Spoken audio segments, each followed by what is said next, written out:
नमस्कार दोस्तों, स्वागत है आप सभी का फिर से मेरे इस YouTube चैनल पे, जहाँ पे मैंने प्रॉमिस किया था आप सबों से कि टाइम टू टाइम ड्राइंग की फ्री हैंड ड्राइंग की और पेंटिंग की ट्यूटोरियल्स आते रहेंगे। तो स्वागत है आपका। तो आज मैं जिस चेहरे को ड्रॉ कर रहा हूँ वो मेरी बचपन की यादों से बहुत ही ज़्यादा जुड़ा हुआ है। एक्टर मुकुल देव जी, उनका हाल में इंतकाल हुआ और उनके जाने की दुखद खबर मिली। और ये ड्राइंग कह सकते हैं कि मेरी तरफ से एक हार्टफेल्ट ट्रिब्यूट है, एक हार्टफेल्ट श्रद्धांजलि है उनके लिए।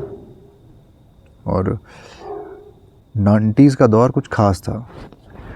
90s के किड्स को पता होगा कि जब फिल्मों में एक अलग चार्म हुआ करता था। म्यूज़िक भी सुने आप, अलका मैडम का, उदित जी का, कुमार सानू जी का, अलग ही बात थी इनमें कुछ, है ना। अभी भी ऐसा नहीं है कि अभी बातें नहीं हैं, अभी भी फिल्मों में बहुत सारी चीज़ें होती है जो देखने लायक होती है। एक्शन सीक्वेंसेस होते हैं, VFX होते हैं, बट फिर भी 90s की बात थोड़ी सी अलग तो थी। 90s के जो होंगे, जो ऑडियंस में 90s के होंगे, वो फील कर पा रहे होंगे मेरी इन बातों को। और मुकुल देव जी, जैसा कि यमला पगला दीवाना में, कोहराम में जब अमिताभ बच्चन जी के छोटे भाई का रोल करते हैं वो, और बहुत सारे TV शोज़ में भी मुकुल देव जी हमेशा दिखे थे। और मुकुल देव हमेशा एक काम कैरिस्मेटिक प्रेजेंस के साथ नज़र आते थे। एज ए 90s किड, उन मूवीज़ का बैकग्राउंड म्यूज़िक, उनका डायलॉग्स और उनका स्क्रीन प्रेजेंस अभी भी दिल में बसा हुआ है। आर्ट भी मतलब कुछ वैसा ही होता है, एक याद होती है, मेमोरी होती है, एक इमोशन होती है जो बस जाके पेपर में, कैनवस पे ज़िंदा हो जाता है। तो हम भी कोशिश करेंगे उन पास्ट मोमेंट्स को दोबारा से जीने की। तो अब बात करते हैं इस फ्री हैंड ड्राइंग की। शुरुआत मैंने कैसे की, तो एक बहुत ही लाइट पेंसिल से बेसिक प्रोपोर्शन बनाना शुरू किया था। हेड स्ट्रक्चर, आइज़ की प्लेसमेंट, नोज़, लिप्स, ये सब कुछ लाइटली मार्क किया था, जिसको मैं कहता हूँ मोटा मोटी आउटलाइन, मोटा मोटी एनाटॉमी। उसमें आपको घुसना नहीं है पूरी तरह से, बस एक मोटा मोटी फीचर्स के प्लेसमेंट का ध्यान रखना है आपको कि आइज़ कहाँ पे आएंगी, नोज़ कहाँ पे आएंगी। और फ्री हैंड ड्राइंग में सबसे ज़्यादा ज़रूरी होता है ऑब्जर्वेशन। जितना आप ऑब्ज़र्व करेंगे उतना अच्छा ड्राइंग कर पाएंगे आप। तो हमेशा पूरे फेस को आप एक साथ देखिए, ना कि आइज़ को अलग, नोज़ को अलग, है ना। तो सारे प्लेसमेंट को हम अच्छे से एक बार, सारे फीचर्स को अच्छे से प्लेस करेंगे। उसके बाद हम पूरे हेड को एज ए होल स्ट्रक्चर देखेंगे हम, और अच्छे से फिर स्केच करेंगे हम। तो और देख पा रहे होंगे आप कि जो रेफरेंस फ़ोटो है उनमें मुकुल देव जी जो है, उनका एक्सप्रेशन जो है वो काफ़ी अच्छा है। मुकुल देव जी की आंखें बहुत ही एक्सप्रेसिव थी, शांत लेकिन गहराई से भरी हुई, आप देख पा रहे होंगे। उनकी स्क्रीन पर मौजूदगी जो थी वो एक अंडरस्टैंडेबल थी, एक स्टैंडर्ड प्रेजेंस होती थी, लेकिन एक असरदार प्रेजेंस भी होती थी। और आइज़ ड्रॉ जब मैं कर रहा हूँ, आइज़ ड्रॉज करते वक्त मैंने पुपिल्स और आईलिड्स की डिटेलिंग पर ख़ास ध्यान दिया है, क्योंकि आइज़ जो होती है, जैसा मैंने पहले भी कहा था अपनी ट्यूटोरियल्स में, कि आइज़ जो है वो पोर्ट्रेट की जान होती है। अगर आपने आइज़ को अच्छे से बनाया तो ऐसा लगता है कि जो पोर्ट्रेट है हमारा वो कैनवास पे या फिर पेपर में एकदम लाइव हो गया है, ज़िंदा हो गया है। तो हम ध्यान देंगे ख़ास करके आइज़ को बनाते वक्त। और यहाँ पे हम सॉफ्ट स्ट्रोक्स ही यूज़ करेंगे ताकि टेक्सचर जो है नेचुरल लगे। हालांकि उतना हम डिटेलिंग करेंगे नहीं, हमारा मेन एम है बस आउटलाइन बनाना डार्क वैल्यूज़ से, डार्क पेंसिल से, ताकि हम बाद में इस पर वाटर कलर कर सकें। और जब मैं स्केच बना रहा था तो मेरे सामने फ्लैशबैक चल रहा था, पास्ट मेमोरीज़ का फ्लैशबैक। और वो समय जब संडे को घर पर दूरदर्शन चलता था और हम सब फैमिली के साथ TV देखते थे, तब मुकुल देव जैसे एक्टर्स TV और फिल्में दोनों में नज़र आते थे, कभी हीरो, कभी सपोर्टिंग रोल में, लेकिन हर बार दिल को छू जाते थे।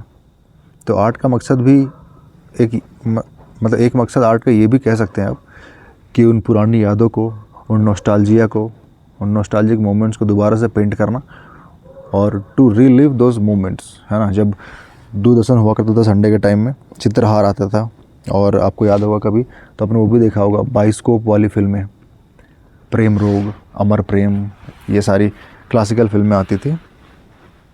तो इस पेंटिंग के थ्रू हम ट्राई करेंगे, इस स्केच के थ्रू, पेंटिंग के थ्रू ट्राई करेंगे हम उन मोमेंट्स को दोबारा से जी सकें। और ड्राइंग और पेंटिंग तो आपकी अच्छी होगी अगर आप रेगुलर स्केच करते हैं, तो साथ में मैं भी इम्प्रूव करूँगा इन ट्यूटोरियल्स को बनाते वक्त। तो अभी मैं शेडिंग नहीं कर रहा हूँ इस पर, बस मैं आउटलाइन बना रहा हूँ, जैसा कि आप देख पा रहे होंगे, क्योंकि हमें फाइनल पेंटिंग करनी है वाटर कलर से। तो जस्ट एक आउटलाइन बना के हम छोड़ रहे हैं। हम इसमें 2B पेंसिल 4B पेंसिल ऐसा कुछ इस्तेमाल नहीं करेंगे इसमें हम। बस एक मैकेनिकल पेंसिल है जो किसी भी लोकल स्टोर पे आपको मिल जाएगी, उस शॉप से लेके आएंगे। और मैकेनिकल पेंसिल भी इसलिए यूज़ कर रहा हूँ ड्राइंग में ताकि उसमें डिटेलिंग करने में आसानी होती है। जैसे कि आइज़ वगैरह को बनाएंगे आप, तो चूँकि उसकी पतली नीब होती है तो डिटेलिंग आराम से कर पाएंगे, अच्छे तरीके से कर पाएंगे आप। तो हमारा मकसद बस इतना ही है कि हम बेसिक फीचर्स को प्लेस कर सकें और मोटा मोटी एक आउटलाइन बना सकें ताकि हम उसके ऊपर अच्छे से प्लेस कर सकें वाटर कलर को। तो दिस इज़ आवर मोटो।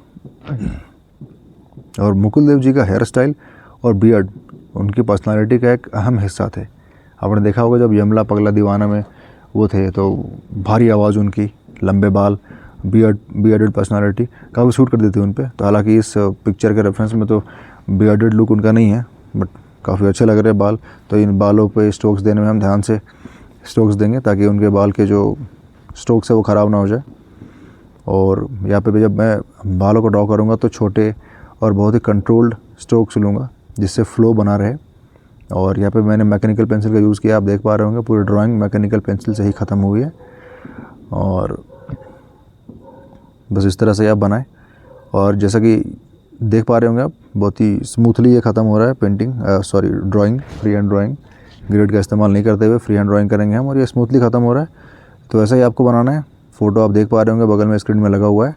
और ये स्केच जो है सिर्फ एक ड्राइंग नहीं है मेरे लिए, ये एक बहुत ही अच्छे कलाकार को मेरी अपने तरीके की एक श्रद्धांजलि है। मुकुल देव जैसे एक्टर्स ने क्वाइटली इंडस्ट्री को इनरिच किया है। उनके जाने के बाद एक इंडस्ट्री में एक वॉइड सा रह गया है। आर्ट की सबसे बड़ी ताकत ये है कि हम किसी को इमॉर्टल बना सकते हैं, उनके चेहरे, उनके इमोशंस को पेपर पे कैद करके। आई होप इस स्केच को आप देख पा रहे होंगे, इससे कनेक्शन बना पा रहे होंगे। और आई होप कि आप मेरे साथ ही ड्रॉ कर रहे होंगे। और साथ ड्रॉ नहीं कर रहे होंगे तो कोई बात नहीं, स्क्रीनशॉट लेके रख सकते हैं आप और बाद में भी ड्रॉ कर सकते हैं आप। तो आई होप इस स्केच से आप भी वही कनेक्शन महसूस कर पाएंगे जो मैंने किया है। अगर आपको ये आर्ट ट्रिब्यूट पसंद आया तो प्लीज़ वीडियो को लाइक करें, कमेंट करें और चैनल को सब्सक्राइब करें। आर्ट एक जर्नी है और मैं चाहता हूँ कि आप भी इस जर्नी में मेरे साथ चलें। अगर आप ड्राइंग सीखना चाहते हैं तो ऑब्जर्व करना शुरू कीजिए। हर डिटेल्स मायने रखती है। मोटा मोटी आर्ट सिर्फ हाथों में नहीं होती है, ये दिल से भी बनाई जाती है, ये महसूस भी किया जाता है। तो ये रहा हमारा आज का आउटलाइन वीडियो। अगले वीडियो में इसको पेंट करेंगे हम। तो धन्यवाद मित्रों, मिलते हैं फिर से अगले वीडियो में एक नई याद, एक नए चेहरे के साथ। तब तक के लिए जय हिंद।